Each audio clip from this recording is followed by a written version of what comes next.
Hello and welcome to حالات حاضرہ updates. حالات حاضرہ updates میں خوش آمدید۔ جیسا کہ آپ جانتے ہیں کہ بہت سارے عظیم مسلمان کمانڈروں یا جرنیلوں نے میدان جنگ میں اپنی بہادری اور مہارت کا مظاہرہ کیا۔ انہوں نے مؤثر طریقے سے اپنے مخالفین کو شکست دینے کے لیے جنگی ہتھ کنڈوں کا مؤثر طریقے سے نافذ کیا۔ ان مسلمان کمانڈروں نے دشمن پر فتح پانے کے لیے اپنے دشمن کی کم تعداد اور ان کے زیادہ مہارت ہونے کے باوجود بڑے بڑے محاذوں پر اپنے اسلام کا جھنڈا سربلند کیا۔ اگر دیکھا جائے تو سب سے بڑے مسلمان جرنیل خود اسلام کے نبی پاک صلی اللہ علیہ وسلم ہیں۔ انہوں نے مسلمانوں کی تاریخ کی پہلی لڑائیوں کی قیادت کی اور مسلمان جنگجوؤں کی تعداد کے کم ہونے کے باوجود بڑی بڑی طاقتوں کو شکست بھی دی۔ جنگ بدر کا نتیجہ ہمارے آپ کے سب کے سامنے ہے، جس میں 1000 کے مقابلے میں صرف 313 صحابہ کرام تھے جنہوں نے کافروں کو بدر کے میدان میں دھول چڑھائی۔ محمد صلی اللہ علیہ وسلم نے سب سے بڑے رہنما ہیں جنہوں نے اپنی پیروکاری کے تمام حکمت عملی اور جنگی طور طریقے اپنی صحابہ کرام کو بھی سکھائے۔ وہ اب تک دنیا کے سب سے بااثر شخصیت بھی ہیں۔ تمام بہادر اور عظیم مسلمان جرنیلوں نے میدان جنگ کی فتوحات کے ذریعے تاریخ رقم کی اور اپنی کم تعداد اور کم وسائل ہونے کے باوجود بڑے بڑے دشمنوں کو زمین بوس کیا اور اسلام کا جھنڈا سربلند کرنے میں اہم کردار ادا کیا، اور انہی کی وجہ سے اسلام پھیلا۔ اسی وجہ سے آج ہم 5 ان امپورٹنٹ ترین سپہ سالاروں یا جرنلوں کا ذکر کریں گے جنہوں نے اسلام کی سربلندی کے لیے اپنا کام سر انجام دیا۔ لیکن اس سے پہلے میری آپ سے یہ ریکویسٹ رہے گی کہ پلیز اس ویڈیو کو مکمل دیکھیے گا، کیونکہ اگر آپ مکمل نہیں دیکھیں گے تو آپ کو کمپلیٹ نالج نہیں مل پائے گی۔ دوسری چیز یہ کہ پلیز میرے چینل کو بھی سبسکرائب کریں اور بیل کے آئیکن کو بھی ہٹ کر دیں تاکہ اگلی ویڈیوز سے آراستہ ہو سکیں، اور لائک بھی کریں کیونکہ اس سے ہمارا حوصلہ بڑھتا ہے، اور ایک اچھی چیز یہ ہوگی کہ ہم اور اس طرح کی ویڈیوز آپ کی پیش خدمت لاتے ہی رہیں گے انشاءاللہ۔ چلیے شروع کرتے ہیں۔ نمبر 1، علی بن ابی طالب علیہ السلام۔ علی بن ابی طالب علیہ السلام ہم وقت کے موجودہ دور کے عظیم ترین مسلمان جرنیلوں کی لسٹ میں سر فہرست ہیں۔ وہ ستمبر 601 میں سعودی عرب کے شہر مکہ میں پیدا ہوئے۔ ان کے والد کا نام ابو طالب ابن عبد المطلب تھا اور والدہ کا نام فاطمہ بنت اسد تھا۔ علی بن ابی طالب حضور اکرم صلی اللہ علیہ وسلم کے داماد اور ان کے چچا زاد بھائی بھی تھے۔ وہ حضور کے قریبی ساتھی اور دوست بھی تھے۔ حضور اکرم صلی اللہ علیہ وسلم نے انہیں اس وقت کا سب سے عظیم ترین جنگجو یا سب سے عظیم ترین سپہ سالار بھی تسلیم کیا۔ انہوں نے بیشتر لڑائیوں میں عرب کے بڑے بڑے جنگجوؤں کے خلاف مہاجرائی کی، اور یہ رسول پاک صلی اللہ علیہ وسلم کے ساتھ بھی لڑے اور ان کے دور کے بعد بھی لڑتے رہے۔ ان کے زمانے میں بڑے بڑے عرب جنگجو جو مشہور زمانہ پہلوان ہوا کرتے تھے وہ آپ کے نام سے ہی لرز جاتے تھے۔ انہوں نے ہی بدر کے میدان میں تقریباً اچھے خاصے دشمنوں کا صفایا کیا۔ انہوں نے خیبر کا قلعہ فتح بھی کیا، اور اس کے بعد ان کی جو اہمیت ہے اور فضیلت ہے اس میں اور مزید اضافہ ہوتا چلا گیا۔ علی بن ابی طالب علیہ السلام مسلمانوں کے چوتھے خلیفہ بھی ہیں۔ انہیں امیر المومنین، ابو تراب، حیدر اور اسد اللہ جیسے عظیم خطابات اور کرم اللہ وجہ جیسے عظیم خطابات سے بھی نوازا گیا۔ ان کی شہادت جنوری 1661 میں عراق کے ہوئی۔ نمبر 2، خالد ابن ولید۔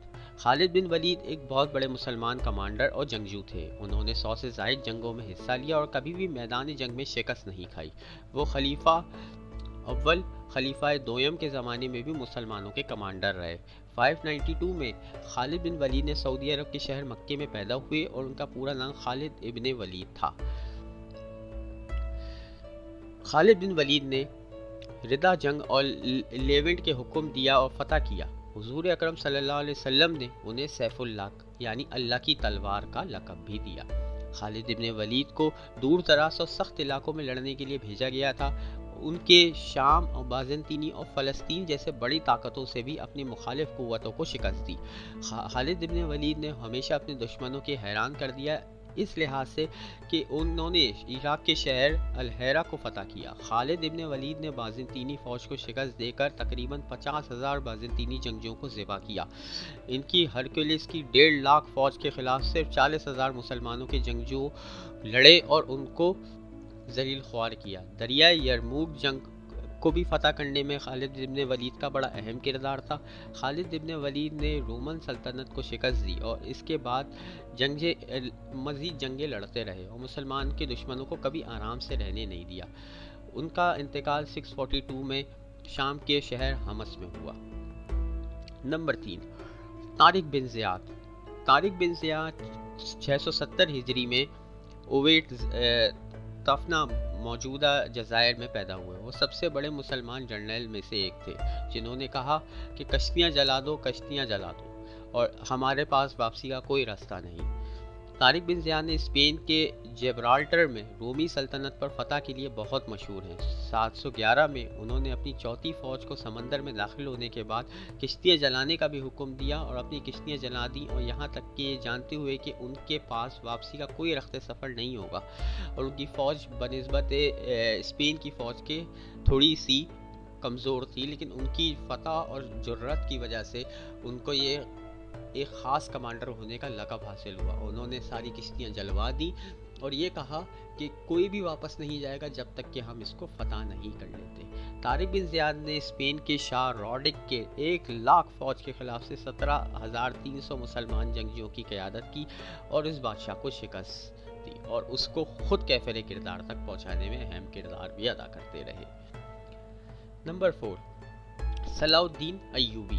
1138 ہجری میں صلاح الدین ایوبی عراق کے شہر تقریت میں پیدا ہوئے۔ ان کا پورا نام صلاح الدین یوسف ابن ایوب تھا۔ زیادہ تر وہ صلاح الدین ایوبی یا صلاح الدین کے نام سے جانے جاتے تھے۔ صلاح الدین وہ مسلمان کمانڈر تھے جنہوں نے صلیبی جنگیں لڑی اور یروشلم پر قبضہ کیا۔ ان کی اس وقت شام، مصر، حجاز، یمن اور میسوپوٹیمیا پر حکومت تھی۔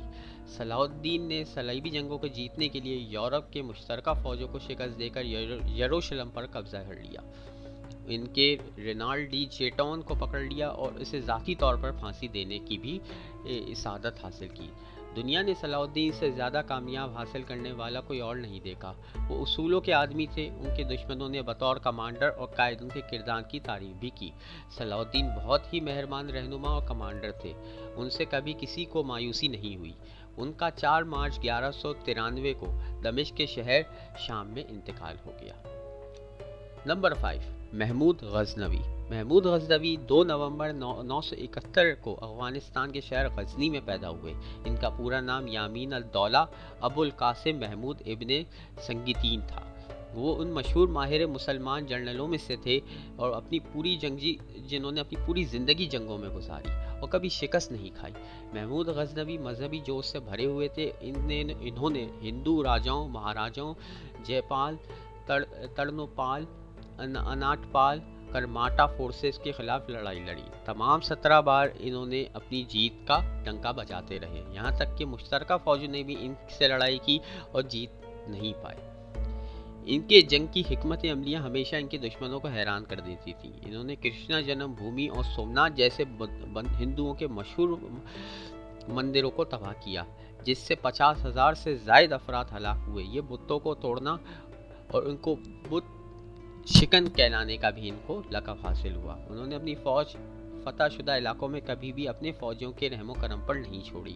محمود غزنوی نے صوبائی صدر مقام قائم کیا۔ انہوں نے مؤثر پولیس، عدالتی نظام، انتظامی سسٹم بھی قائم کیے۔